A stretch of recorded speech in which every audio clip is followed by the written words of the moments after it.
When German engineers got their hands on captured American rifles during World War II, they expected to find crude, mass-produced weapons, rough, imprecise, the kind of thing a country focused on quantity over quality would make. But when they actually tested them, what they found made them pause. It wasn't the sleekness that stunned them, it was the mud. The filth, the abuse those rifles could take and still fire like nothing had happened. The Americans had somehow built guns that refused to jam, even in the worst conditions imaginable. And for German engineers, who had prided themselves on mechanical perfection, this was an insult and a mystery wrapped in one. Imagine this: a cold European field, thick with sludge, rain coming down in sheets. Soldiers covered head to toe in mud. The Germans had seen their own rifles seize up in such moments, precision-machined, tight-tolerance weapons choking on the dirt of real war. But when they captured an M1 Garand or a Thompson from the Americans, threw it in the same pit, kicked it, stomped it, pulled it out, and fired, it worked. The gun barked like it didn't even notice the abuse. That moment alone shook their understanding of what engineering meant in warfare. To the Germans, engineering was about tightness, every part fitting perfectly, almost elegantly. But the Americans had done something that defied their instincts. They engineered imperfection into perfection. The tolerances were looser. The parts weren't pressed against each other like clockwork gears. That meant when mud, sand, or frozen slush got in, the gun still had breathing room to function.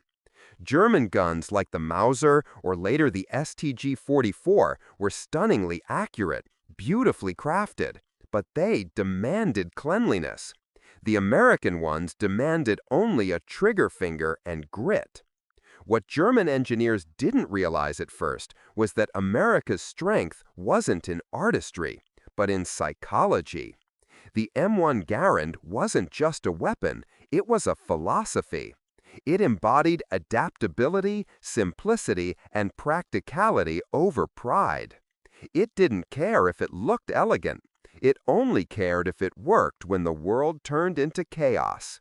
And that single decision, to build for chaos, was something the German military never fully appreciated until it was too late. There are reports from German engineers who studied the M1 Garand and couldn't understand why the Americans would deliberately make it so imprecise. They saw gaps where they'd expect tight seals.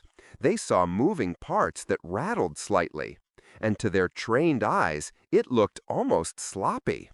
But when they submerged both rifles in mud and tried to fire, one jammed, the other didn't. The so-called sloppy American design wasn't carelessness, it was foresight. Because here's what the Americans understood: real war doesn't happen in laboratories. It happens in mud, in blood, in places where perfection dies first. German rifles were masterpieces for the parade ground. The M1 Garand was a masterpiece for hell. Now, let's go deeper. There's a fascinating mindset clash here, a cultural war of philosophies. The German way of war had always been about control, precision, and hierarchy. Their weapons mirrored that. Every screw was exact, every mechanism fine-tuned. But that same precision made them fragile to unpredictability. The American mindset, however, was fundamentally democratic. Every soldier, whether he'd grown up in the city or on a farm, needed to be able to grab that rifle, use it without a manual, clean it with a rag, and trust it to fire every time. It had to work for the many, not the few. That meant the M1 Garand wasn't just a rifle. It was a system designed for reality. Its gas-operated semi-automatic mechanism gave U.S. soldiers a rate of fire that stunned the enemy. 8 rounds, reload with a simple ping, and you're back in action. Meanwhile, many German soldiers were still manually cycling bolts. Imagine that difference in a firefight. One side shooting 8 rounds in quick succession, the other taking time between each shot. In a matter of seconds, that gap could decide life and death. Even Hitler himself reportedly had mixed feelings about the American weapon. He recognized the danger of an army so widely equipped with semi-automatics, but his own engineers couldn't replicate it easily. The Garand required industrial might and streamlined mass production, things the American economy had mastered. Germany could make art, America could make armies, and that's what unnerved them most. When German engineers disassembled American rifles, they weren't just looking at a weapon, they were looking at an entire philosophy of manufacturing, logistics, and adaptability. The Americans didn't just build rifles, they built a system where every rifle could be replaced, every part could be swapped, every factory could produce them by the thousands, and they all worked, in the mud, in the rain, in the snow. To an engineer obsessed with precision craftsmanship, this was heresy and brilliance. Think about that. The German approach demanded maintenance, attention, and training. The American approach demanded none of it. You could hand an M1 Garand to a farm boy from Kansas or a city kid from Brooklyn, and he'd figure it out. It was intuitive. That was the genius of simplicity. Not dumbing something down, but removing every unnecessary barrier between the soldier and survival. When German engineers later tested captured Garands in their own proving grounds, some reports described them as crude but effective. That phrase reveals everything about their mindset.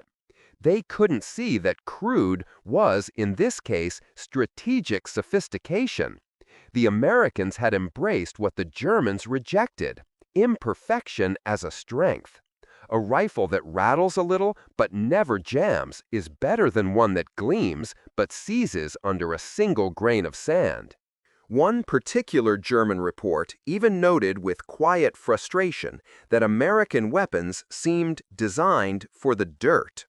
The engineers couldn't understand why anyone would intentionally build looser tolerances. To them, looseness meant weakness. But in war, looseness meant forgiveness. Forgiveness for mud, for cold, for the trembling hands of a young man trying not to die. The Americans had engineered humanity into their weapons. And this difference, this invisible engineering philosophy, was everywhere in the war. The German tanks were superior on paper. The Tiger, the Panther, incredible machines, masterpieces of steel. But they were nightmares to maintain. Break down one part, and you needed specialists and spare parts. American Shermans, though far less sophisticated, could be repaired in the field, often by the crew themselves. They weren't beautiful, they were reliable. The same principle that made the Garand unstoppable also made the American war machine unstoppable. The Germans eventually learned to admire this brutal kind of practicality. Some late-war German rifles began adopting simplified, more rugged features. But by then, the industrial and logistical gap was too wide to close. America's crude efficiency wasn't just in the weapons, it was in the mindset, the system, the psychology. Every soldier had a gun that worked. Every part could be replaced. Every jam that didn't happen saved a life. And maybe that's what scared the German engineers the most. Not that American weapons worked better, but that they worked for everyone. To truly understand why those German engineers were so shaken, you have to picture what their own weapons demanded of them. The German Mauser 98K was a marvel of design, precise machining, tight tolerances, smooth bolt action. When it was clean and oiled, it was nearly flawless. But on the Eastern Front, where mud froze into stone and blood stuck to steel, perfection was a liability. Soldiers would try to cycle their bolts in the middle of battle, only to find them stiff, grinding, or jammed. Some had to urinate on their rifles just to thaw the metal. That's how fragile perfection can become when nature doesn't cooperate. Then came the M1 Garand, not elegant, but alive. Soldiers would drop it in the muck, rinse it in a puddle, and it would still fire. It could take dust, snow, and neglect, and yet it roared back every time the trigger was pulled. To the Germans, it felt like witchcraft. They couldn't reconcile how something that looked so basic could outperform their masterpieces. They had built rifles for engineers. The Americans had built rifles for survivors. And that difference wasn't accidental. It came from how each nation viewed war. The Germans saw war as an art form, a performance of order and dominance. The Americans saw it as chaos that demanded adaptability. They didn't aim to make the perfect machine. They aimed to make something that wouldn't fail when the world fell apart. The genius of the Garand was its ability to function through imperfection. It was semi-automatic, yes, but that wasn't the whole story. Its gas-operated system was forgiving. It didn't rely on perfect conditions to operate. The components weren't pressed tightly together. They gave each other room to move, room to breathe, room for dirt and mud to exist without killing the mechanism. In engineering terms, that sounds lazy. In war, that sounds like survival. When German technicians tore the rifle apart and studied it, they were stunned by the material choices too. The steel wasn't exotic or brittle. It was tough, flexible, durable. The machining marks weren't polished away. In Germany, such marks would be seen as shameful, a sign of poor workmanship. But in America, it meant faster production, more rifles, more firepower. The Garand wasn't designed to impress, it was designed to multiply. And it did. By 1944, America was producing hundreds of thousands of them, each nearly identical, each ready for mud, sand, snow, or jungle. When German analysts compared that to their own output, they saw the horror of what they were facing. The Americans had found a way to merge quantity with reliability, two things that usually destroy each other in manufacturing. Germany could make wonders, but only a few. America could make weapons that worked everywhere, and everyone had one. This is where the shock turned to respect. There's a documented test from captured weapons trials where German engineers compared the Garand to the Kar 98K, firing both under identical conditions. They filled both with dirt, dragged them through mud, and submerged them. The Mauser jammed after 2 shots. The Garand kept firing until it ran dry. One of the engineers reportedly muttered, "Unmöglich," impossible. But it wasn't. It was just a different philosophy of power. You can imagine what it felt like for those engineers, men raised on the pride of precision, to realize that imperfection had beaten them, that a simpler weapon had outlasted their most careful designs. It was like watching a rough stone crush a diamond. And that realization went far beyond weapons. It struck at the core of what it meant to win a modern war. Because when the Germans examined American rifles, they weren't just seeing a weapon. They were seeing an entire ecosystem of thinking. They saw modularity, standardized parts, interchangeable components, maintenance anyone could do. The Garand could be stripped down and reassembled by a 19-year-old in a foxhole. No specialized tools, no training manuals written in technical poetry. Just intuition and purpose. It was made for the human being, not the perfectionist. And that human-centered design terrified them, because it meant the Americans could lose 1,000 rifles and replace them within days. They could train 1,000 new soldiers and hand them a weapon that needed no ceremony. The Germans, meanwhile, were fighting a war of attrition with equipment that demanded reverence. Their engineers had made gods. The Americans had made tools, and tools win wars. What the Germans called over-engineering became their own curse. The Panther tank, for instance, needed constant repairs. The Tiger was magnificent until it broke down, which it often did. The rifles were precise until mud entered the chamber. And all of that precision required time, parts, and training that they no longer had. America's inelegant approach was, in truth, perfectly adapted to the chaos of total war. The M1 Garand wasn't an accident, it was evolution. It's also telling how the soldiers themselves viewed it. American infantrymen adored their Garands. They trusted them more than anything else. The rifle was heavy, yes, but it never betrayed them.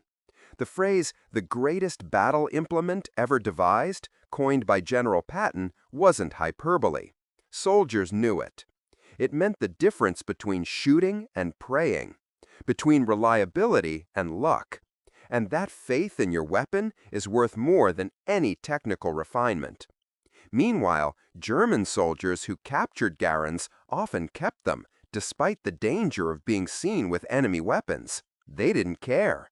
When you've seen your own rifle jam at the worst moment and the enemy's rifle fire flawlessly, loyalty becomes a luxury. They wanted what worked, and what worked was American. It's ironic, isn't it? The Germans believed they were building for victory by perfecting design, but in doing so, they built for fragility.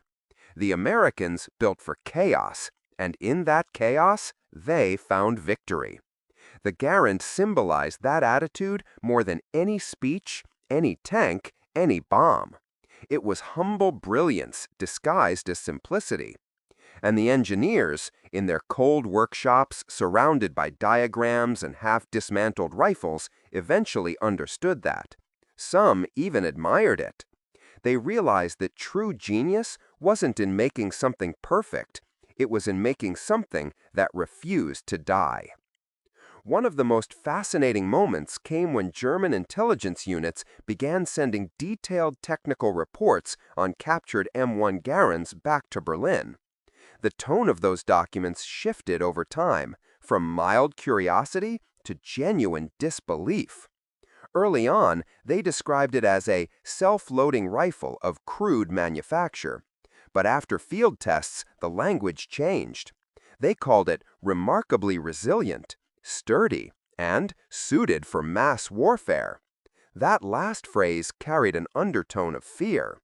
The Garand wasn't just a weapon, it was a warning, a symbol of how industrial democracy could outfight industrial aristocracy. When German engineers looked deeper into its construction, they began to notice something else that disturbed them. Every single piece of the rifle seemed designed for one purpose: utility. The stock wasn't meant to look beautiful, it was meant to absorb impact and moisture. The barrel was forged not for elegance, but endurance. The sights were simple, yet accurate enough under stress.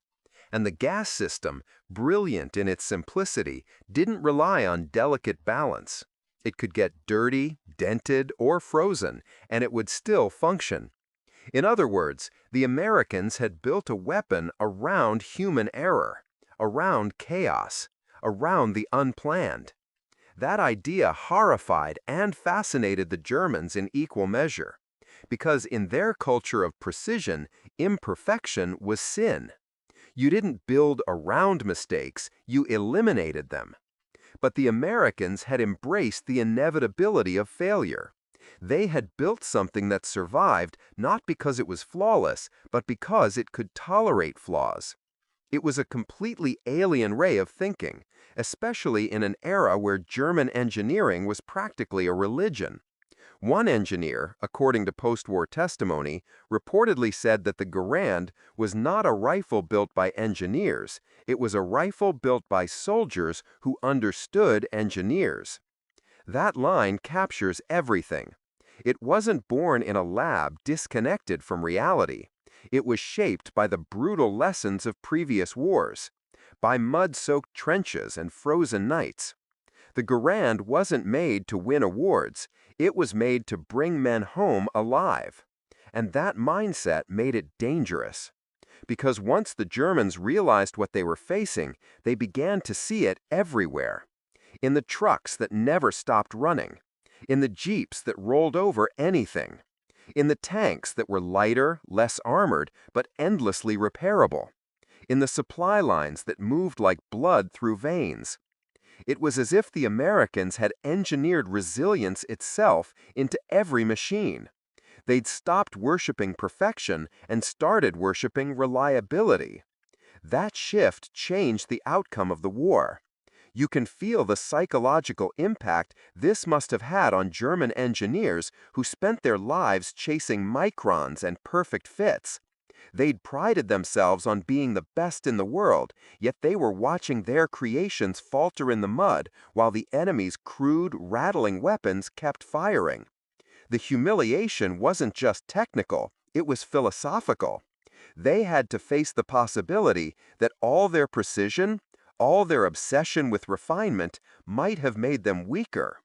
There's a story from a German workshop where they tried to replicate the Garand for study. They created one to the exact measurements, but they made it too precise. They machined every surface perfectly, closed every gap, polished every edge.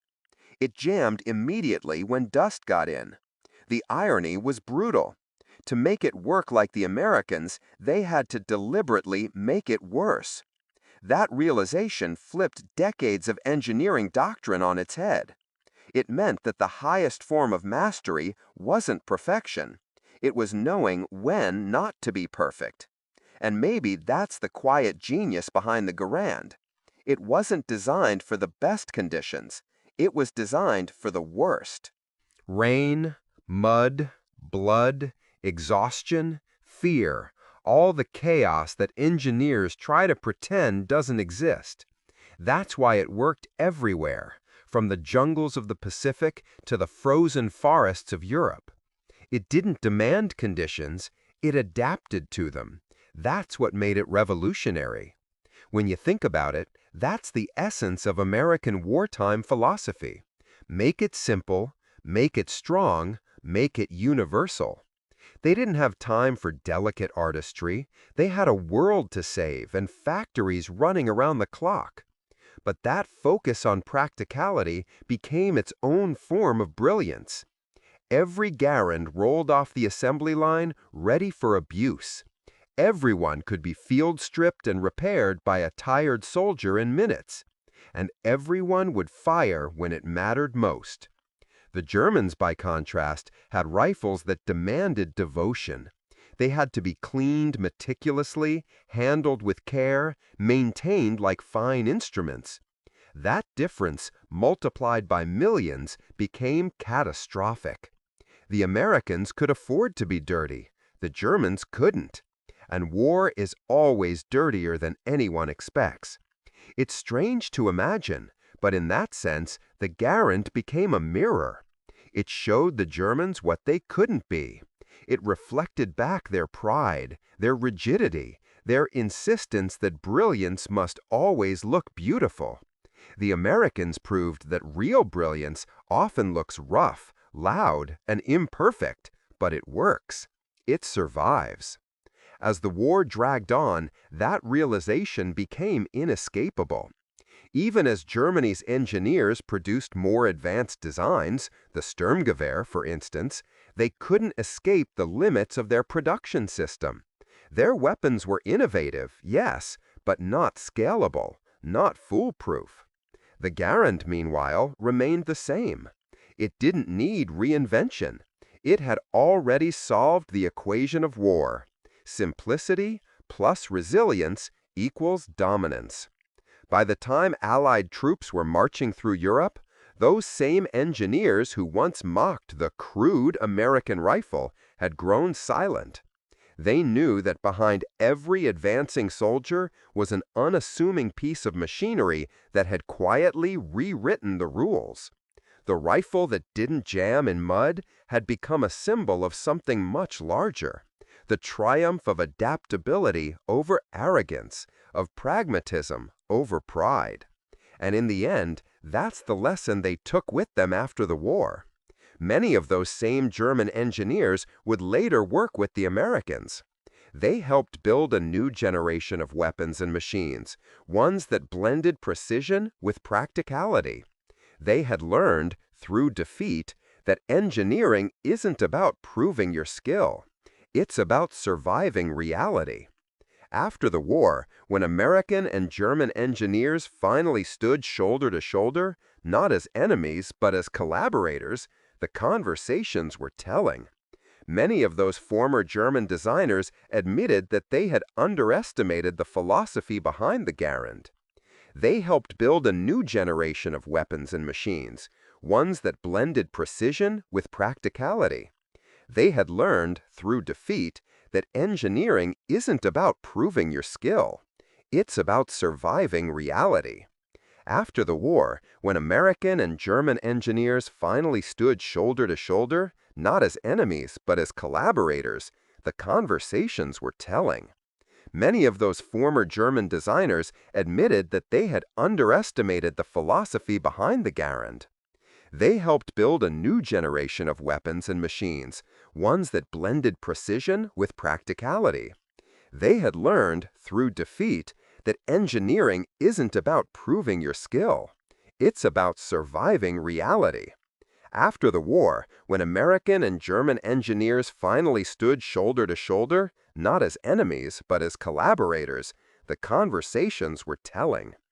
Many of those former German designers admitted that they had underestimated the philosophy behind the Garand. They'd spend years obsessing over tolerances measured in microns, over finishes so fine they could catch the reflection of a man's face. Yet here was a rifle built with visible machining marks and gaps, and it had outperformed everything they'd built under fire. It was like realizing the enemy hadn't just beaten you with better steel, but with better thinking.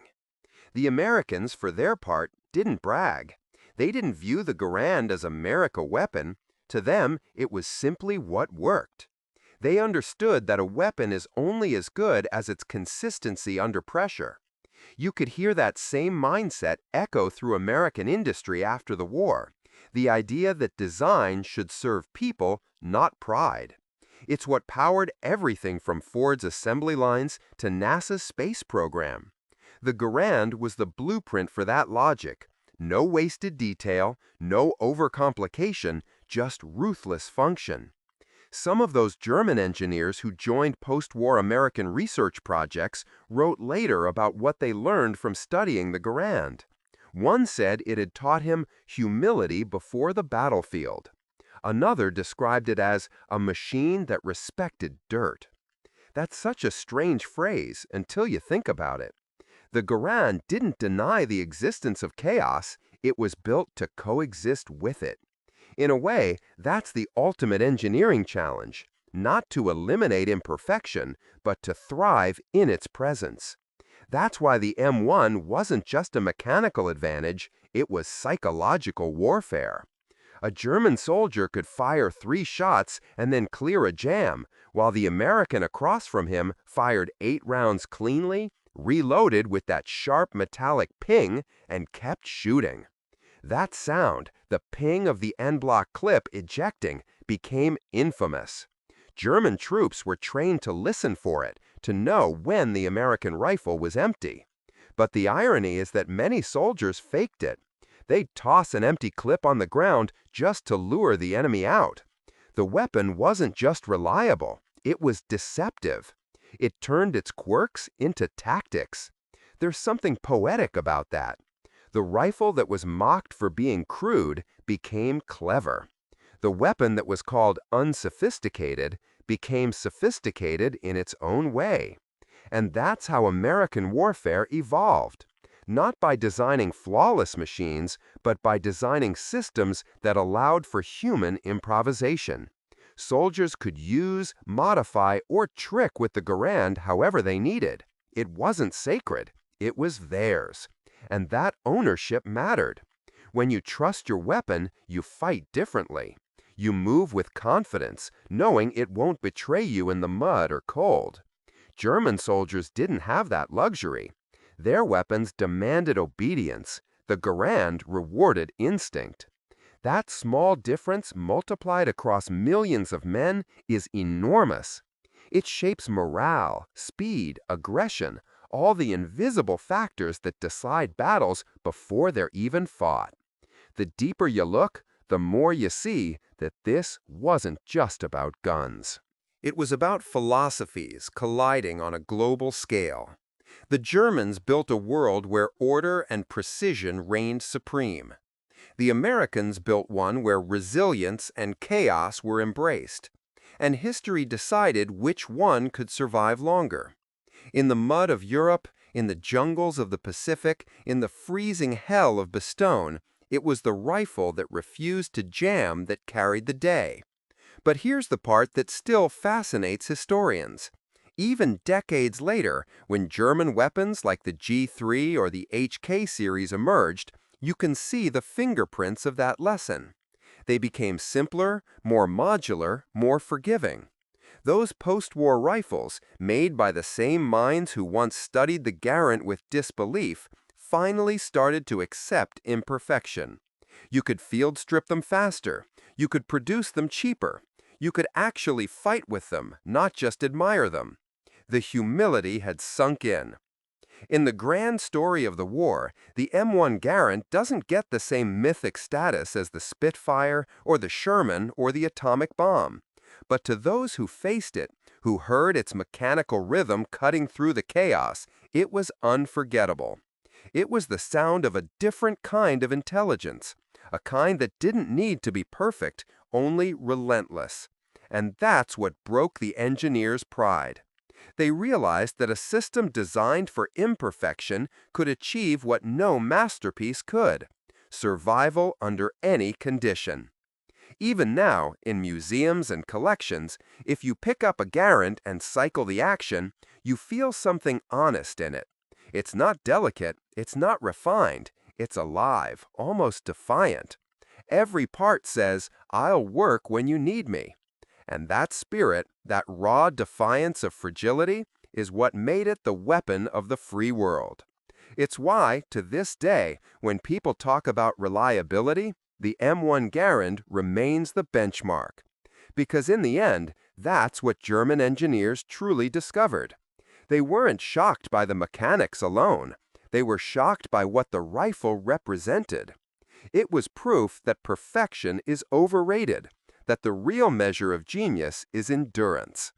You can craft a weapon for the showroom, or you can craft one for the trenches. The Americans chose the trenches. And in that choice, they built something that outlasted not just a war, but an entire way of thinking.